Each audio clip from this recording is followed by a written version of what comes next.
দর্শক, জাতিসংঘের সাধারণ অধিবেশন এবং প্রধান উপদেষ্টা ডক্টর মোহাম্মদ ইউনূসের ভাষণের বিষয়ে জানাতে এই মুহূর্তে নিউ ইয়র্ক থেকে আমাদের সঙ্গে সরাসরি যোগ দিচ্ছেন সহকর্মী মাহফুজ মিশুব। মিশুব, সাধারণ অধিবেশনে আজকে প্রধান উপদেষ্টার ভাষণ দেওয়ার কথা রয়েছে, সেটা কখন নাগাদ হতে পারে একটু জানাবেন, এবং আসলে ঠিক কী কী ইস্যু, যেরকম পররাষ্ট্র উপদেষ্টা বললেন, এর বাইরেও আর অন্য কোনো ইস্যুতে তিনি কথা বলবেন কিনা?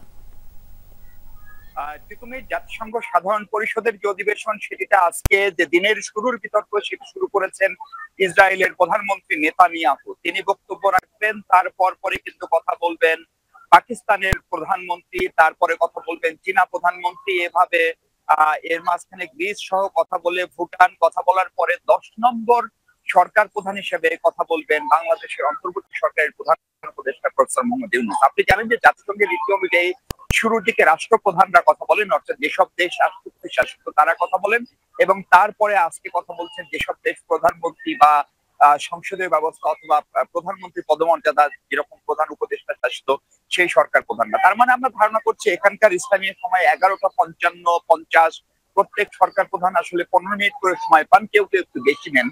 সেই হিসাবে বাংলাদেশ সময় রাত 9:55 থেকে 10:30টার ভিতরেই আমাদের যিনি প্রধান উপদেষ্টা প্রফেসর মোহাম্মদ ইউনূসের বক্তব্যটি হওয়ার কথা। বক্তব্যের দিকে সবার নজর মূলত তিনটি দিকে। 1 নম্বর নজর হচ্ছে বাংলাদেশের যে চলমান পরিস্থিতি, বিশেষ করে জুলাই গণ অভ্যুত্থানের পরে যে সংস্কারের কথা বলা হচ্ছিল সেটি কতখানি হলো, এবং প্রফেসর ইউনূসের সরকার গেল এক বছর 2-3 মাসে কি কি কার্যক্রম করেছেন, কি কি পরিবর্তন আনার চেষ্টা করেছেন, সেই বিষয়গুলো তিনি বিশ্ব দরবারে তুলে ধরবেন, এবং সেখান থেকে সুনির্দিষ্টভাবে ক্ষমতা হস্তান্তরের যে প্রক্রিয়া অর্থাৎ নির্বাচন, সেই বিষয়ে আন্তর্জাতিক অঙ্গনে একটি সুস্পষ্ট ঘোষণা প্রফেসর ইউনূস দেবেন বলে আমরা জানতে পেরেছি। দ্বিতীয় বিষয় হচ্ছে রোহিঙ্গা সংকট। রোহিঙ্গা সংকটকে আপনি জানেন যে পৃথিবীতে এত সংকট, সেখানে বাংলাদেশের এই ইস্যুটিকে এলাইভ রাখা অর্থাৎ আলোচনায় রাখা একটা কঠিন, ফলে সেটি নিয়ে 30 তারিখ আলাদা একটি অধিবেশন হবে, সেটির কথা প্রফেসর ইউনূস তুলে ধরবেন।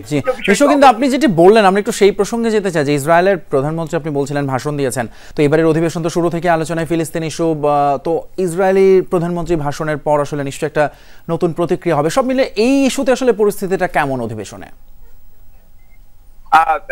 আমি জাতিসংঘ সদর দপ্তরের সামনে যেখানে দাঁড়িয়ে আছে, আমার পিছনে যে দেখছি তারা সবাই কিন্তু এখন যেহেতু ইসরায়েলি প্রধানমন্ত্রী নেতানিয়াহু বক্তব্য রাখছেন, তাকে ধিক্কার জানাচ্ছেন, তার প্রতিবাদ জানাচ্ছেন বিভিন্ন দেশের মানুষ, বিশেষ করে প্যালেস্টাইনরা তাদের শিশুদের ছবি, তাদের নিহত শহীদ হওয়া নারীদের ছবি, বেসমারি পাঞ্চের ছবি দিয়েছেন। একটা আবেগঘন পরিবেশ। তারা যেটি বলছেন যে 153-54টি দেশ যে রাষ্ট্রটিকে স্বীকৃতি দিচ্ছে, সেই রাষ্ট্রটিকে স্বীকৃতি কিন্তু এবারে ফলে বলেন, বাংলাদেশ বলেন, পাকিস্তান বলেন, তুরস্ক বলেন, এমনকি ব্রিটেন, ফ্রান্সের মতো দেশও কিন্তু প্যালেস্টাইনের স্বাধীনতা নিয়ে কথা বলছে। ফলে প্যালেস্টাইন ইস্যু সবচেয়ে গুরুত্বপূর্ণ, এবং বাংলাদেশ কিন্তু গেল 75 বছর ধরে প্যালেস্টাইনের পক্ষে, স্বাধীনতার পক্ষে তাদের অনবরত একটা অভিন্ন অবস্থান নিয়ে রয়েছে। এবং আপনাকে জানিয়ে রাখা ভালো, পৃথিবীর 1971 সালে বাংলাদেশ যখন হয়, তারপরে কিন্তু ইসরায়েল বাংলাদেশকে স্বীকৃতি দিতে চেয়েছিল। বাংলাদেশের তৎকালীন সেই স্বীকৃতিতে অস্বীকৃতি জানায়, বলে আপনাদের স্বীকৃতি আমাদের লাগবে না, কিন্তু আমরা প্যালেস্টাইন অর্থাৎ ফিলিস্তিনের নির্যাতিত মানুষের পক্ষে থাকবে। এবং ধরেন তখনকার আওয়ামী লীগ, তারপরে বিএনপি, জাতীয় পার্টি, অন্তর্বর্তী সরকার, কেয়ারটেকার সরকার যখন যারা ক্ষমতায়, বাংলাদেশ বিশেষে ফিলিস্তিনে নিশ্চয়ই আমাদের পাসপোর্টেও সেই আলোচিত একটা লাইন ছিল, যেটা অনেক কথা হয়েছে। অসংখ্য ধন্যবাদ মাহফুজ মিশু আপনাকে আমাদের সঙ্গে যোগ দেওয়ার জন্য। নিউ ইয়র্ক থেকে জানাচ্ছিলেন জাতিসংঘের সাধারণ অধিবেশনের খবর।